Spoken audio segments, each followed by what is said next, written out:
Good morning, good afternoon, good evening, wherever or whenever you happen to be watching this. I'm Daniel Parker, co host of Critique Corner, coming to you again with a horror movie review. And once again, my co host DB Fastbinder couldn't join me for this review. He said he was getting his oil changed. But we'll just have to carry on without him as I discuss The Serpent and the Rainbow, which is from the director of Nightmare on Elm Street, as the poster says. That would be Wes Craven. He was also known for directing The Last House on the Left, The Hills Have Eyes, as well as the Scream franchise. And for this movie, he basically, I wouldn't say adapted, but was inspired by a book of the same name, which was actually a true story, or I guess a nonfiction account by an anthropologist named Wade Davis. And uh, as you've probably seen in the title, the making of this movie, it was probably more interesting than the movie itself. Actually, Wade Davis's story is probably more interesting than this movie. But basically, it's a fictionalized account, I would say, heavily fictionalized account of Wade Davis's expedition and research in the very troubled island nation of Haiti. Uh, which, if you know anything about the country, it's struggled mightily throughout its history for numerous reasons. In this movie in particular, and when Wade Davis was doing his research, it was because it was under the rule of a very authoritarian dictator that they called Baby Doc. And even though he was actually deposed shortly before they started filming this movie. The movie was heavily filmed in Haiti, which presents a lot of issues in and of itself, under the best of circumstances, much less after a tyrant was deposed. But to get into the movie, before I get into the making of the movie and all the other details therein, uh, the it takes place it starts off in 1978, where we see a man being buried because he appears to be dead, but in reality he actually wasn't dead. And then we cut to 1985, and we meet the Wade Davis character, although in this his name is Dennis Allen, and he's played by Bill Pullman. And we see him first in the Amazon basin, where he meets a local tribe, and they give him this elixir, and he drinks it, and he starts having hallucinations, where he meets a spirit animal, the jaguar. And along with seeing the face of a man that he has never seen before. And then we cut later on, and he's back in America, where he meets with an old professor of his, who is played by Michael Goff, uh, who's best known for playing Alfred in the Tim Burton, Joel Schumacher Batman movies. And his professor is working with a pharmaceutical company, and they've heard rumblings of some kind of drug that turns people into zombies, or basically it makes them dead and then they come back to life, or something along those lines. And that's when they tell Dennis about Christoph, who was the man at the beginning of the movie, how he seemed to be dead, but then shortly after they see him alive, and he's walking around Haiti. And so Dennis goes down to Haiti, and he meets a psychiatrist named uh, Marie, and he learns that the that Christoph and other people like him were exposed to some type of powder, and that's where Wade, or not Wade, Wade's avatar, I guess, Dennis. He's tries to find out who makes the powder and what's in it, and because he's getting, probably, well, not necessarily because he's getting paid, but because he wants to help people. And along the way, he meets other people there. One of them is Lucien, who's played by Paul Winfield, who I remember as Captain Terrell from Star Trek II: The Wrath of Khan. He's a government official, and he's also a practitioner of voodoo. And he's trying to, basically help Dennis not just, find the right people, but also try to keep him away from the secret police. And the secret police is led by a man named Dargen, and that is the man that Dennis saw in his visions. And so it's basically in between Dennis trying to find out, what this powder is and where it came from and how to make it. He's being harassed and terrorized by the secret police, and so there's some political intrigue in this, but there's also there are horror movie elements in there, horror movie tropes, and to me, that's kind of where the movie fails, I think, because it tries to take itself very seriously when it comes to, especially when it comes to discussing voodoo and and the practices of it, and showing the people who practice it, and how they are in reality, as opposed to how they were portrayed in Hollywood back in the 50s and 40s and 50s, which I'll get into a little bit of that in a second. But but then especially the third act of the movie really falls into a lot of horror movie tropes, and there's a lot of, obviously it's very violent. There's a particular torture scene which is sort of reminiscent of the one from Casino Royale, if you know what I mean, and I think you do, according, to quote Joe Bob Briggs. Although this is a lot worse. But it's a fine enough movie. It's not a terrible movie, but I think it's trying to be two different things. It's trying to be a horror movie, but it's also trying to be kind of a sort of a political drama with uh, a little bit of, there's a romance story in there too, and it's also just, yeah, I think they were kind of walking a very tight rope. It might be a better way of putting it. They're trying to keep it interesting, but also like they're trying to be respectful, I guess, of Haiti and of voodoo. But I think, from what I understand, they kind of failed in the latter, from from a from a I want to say well, just a cultural perspective. But I mean, it's like I said, the performances are really good. Bill Pullman's really good in this movie. I believe this is actually only his third movie. His first movie was called Ruthless People. He has a very small role in that. And then the second movie was Spaceballs. So he went from Spaceballs to this. um, and yeah, it's. I mean, I I maybe a mild recommendation.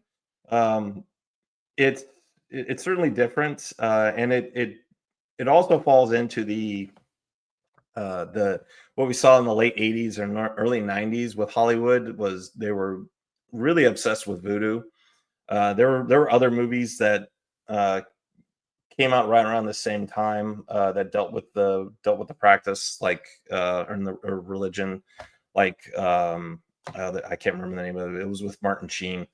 Um, and well, even like Maniac Cop 3 had a voodoo element to it. Um, but if you're curious, the movie is on Prime Video. Uh, if you want to watch it. Now I'm going to get into a little bit of spoiler territory, and I'm also going to start talking about the making of the movie too. So if you don't want to be spoiled, you don't want to know about the making of the movie, go watch the movie, and also go watch on Shudder. There's a series called Cursed Films, and the fourth episode in the second season is they discuss this film, which is actually where I first heard about it. I had never heard of this movie until I watched that series and watched the episode on it. But yeah, so to get into some spoilers, it turns out that the powder that Dennis was there looking for, it doesn't turn people into zombies. It's just a very powerful anesthetic, and it gives it people look like they're dead. I mean, eyes are open, pupils won't dilate or contract. They don't feel pain. They don't, they can't talk. They can't do anything. They're just rigid, stiff. And as it turned out, that it only works for 12 hours. And so the what happens, as it turns out, the leader of the secret police, who's also a practitioner of voodoo, although I would say a very evil practitioner of voodoo. Well, one of the things he does is he traps the souls of people in these jars, and I can't remember what they were called. Um, and which kind of there is a supernatural element to this movie, because like Dennis keeps having visions throughout the movie, and it's not really clear, like, why he's having these visions. If it has something to do with what happened to him in the Amazon, or if it's just him being in Haiti, or if it's the villain doing it to him. It's never really made clear. But the villain, the commander of the secret police, what he does is he goes after the political dissidents, so people who are speaking out against the regime. He exposes them to the powder and then buries them alive. So it's one way to get rid of your political enemies. Uh, Really horrible way to do it. But yeah, I would say he's a really bad guy. He's a good movie villain.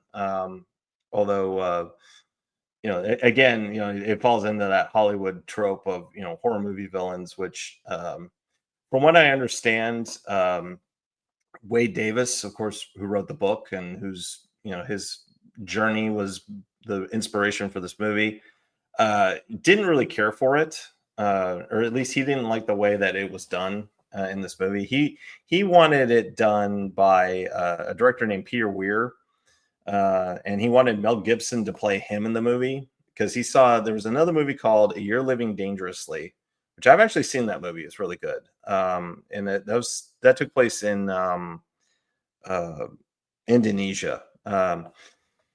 And that's what, because he kind of thought that it mirrored that story, that with that movie mirrored what happened with him in Haiti, but no, instead he ended up with Wes Craven directing it.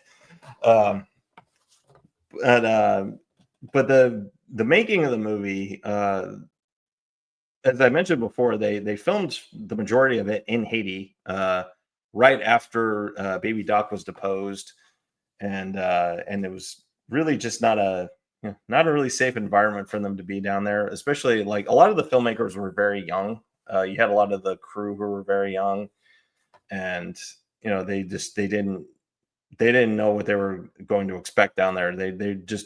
They were not in for what they were. They didn't know what they were in for.